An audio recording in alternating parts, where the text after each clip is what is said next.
يجي. وخلينا نسمح التقرير من قناة رياليتي داي. والسلام عليكم ورحمة الله وبركاته. في جريدة ناشونال إكزامينر وفي عددها الصادر 26 يناير 1988 بعنوان الصحون الطائرة تم فك اللغز، هي بقايا النازيين والذين كانوا عازمين على تشكيل رايش دموي رابع، والحكومات العالمية تعلم بهذا الشيء وهم خائفون جدا حسب ما قاله أحد الباحثين. حسب كريستوف فريدريش، العلميون اختفوا مع آلاتهم ونماذجهم وحتى اختبارات الطيارين اختفت. أما بالنسبة لهتلر فقد قال أنه لم ينتحر هو وزوجته للأسباب التالية: أنه لم يتم العثور أبدا على أجسادهم. الأشياء التي عثر عليها هي ليست أدلة قطعية، مثل قبعتين لهتلر وسروال وبعض العظام. عينات الدم التي حصلوا عليها في أغراض هتلر وكانت في مخبئه ليست من زمرة دم هتلر. الشاهد الوحيد والحارس الرسمي له لم يتم أبدا العثور عليه.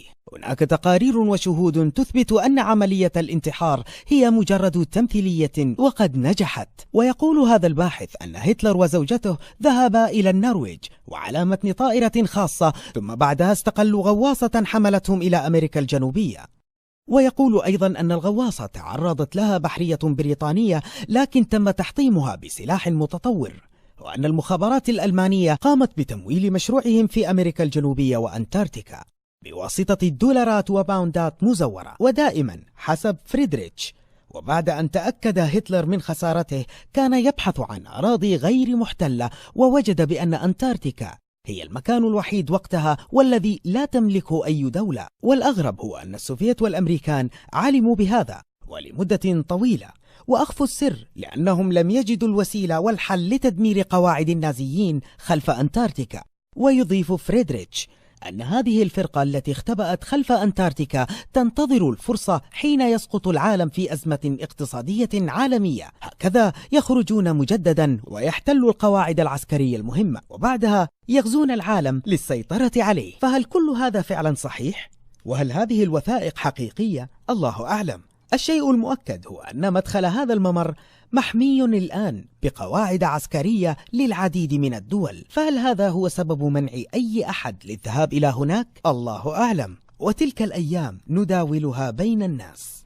لنذهب في رحلة إلى هذه الأراضي المزعومة من خلال هذه الوثائق الموجودة في موقع الإمبراطورية الألمانية. الرابط سنضعه في وصف الفيديو. أولا، نجد أن هذه الخريطة لقارة غريبة. هذه الخريطة تبين لنا قارة رئيسية اسمها أسغارد، وفيها مدينة آسين. يمكننا أن نرى مستعمرة نيو سوابيا، نيو شوا أبينلاند، مع عاصمتها نيو برلين. يصور الصليب المعقوف قاعدة لغواصات البحرية الألمانية. المحيط في هذه القارة يسمى فالكاريان. أما هذه الخريطة فتبين قارة تسمى ليبيريا. المحيط هنا هو نفسه فالكاريان. في الجزء السفلي من الخريطة نرى اسم مدينة شامبالا. بالمناسبة، يعتقد الرهبان التبتيون أن مدينة شامبلا ليست على سطحنا ولكن في داخل الأرض.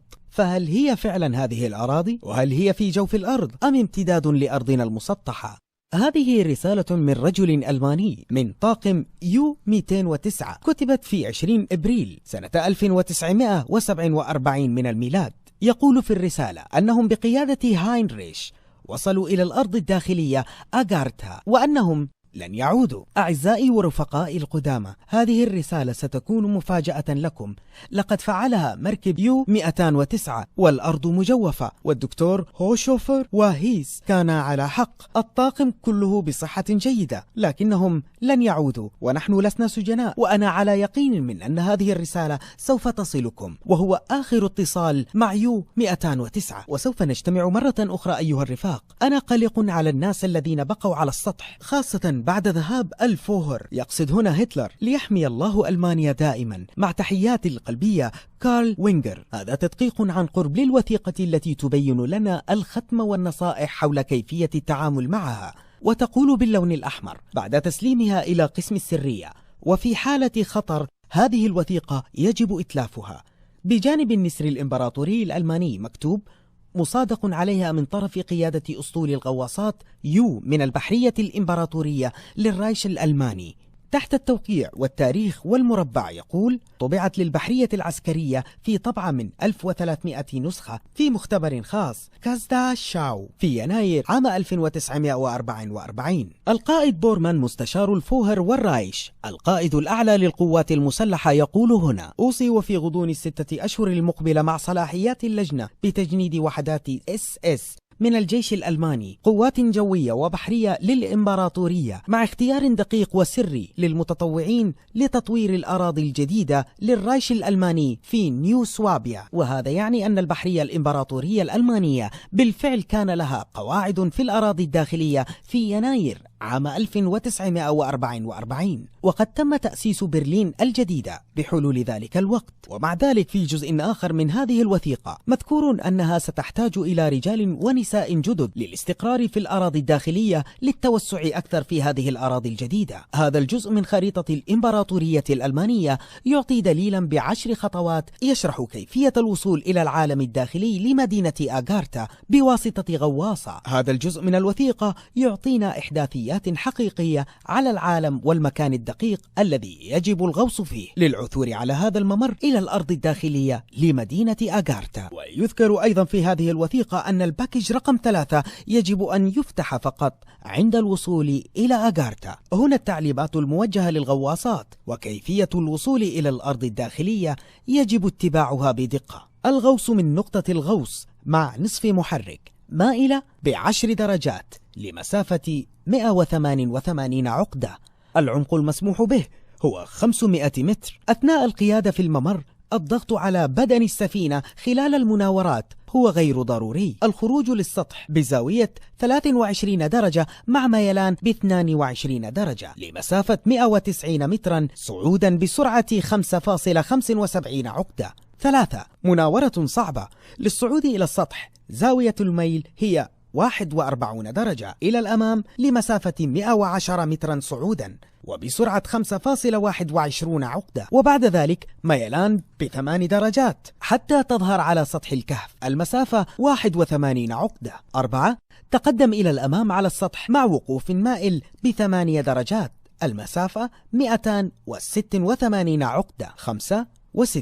مناورة صعبة. قم بالغوص مرة أخرى بزاوية ميل 45 درجة حتى عمق 240 مترا المسافة 60 عقدة. بعد ذلك انحرف ب20 درجة وتستمر في الغوص حتى 310 أمتار. بعد علامة 310 تنحرف بزاوية غوص 7 درجات حتى 360 مترا المسافة 150 كيلو متر. بعدها تميل بزاوية 31 درجة حتى عمق 380 مترا. 7. الصعود بزاوية 22 درجة 199 مترا صعودا مع منفذ مائل بزاوية 26 درجة لمسافة 80 كيلو مترا. 8. تجنب النتوء بزاوية 45 درجة دائما إلى الأمام وإلى الأعلى حتى تخرج إلى السطح وتجد نفسك في أغارتا المسافة 130 كيلو مترا. 9. انطلق إلى أغارتا بأقصى سرعة إلى الأمام. تقدم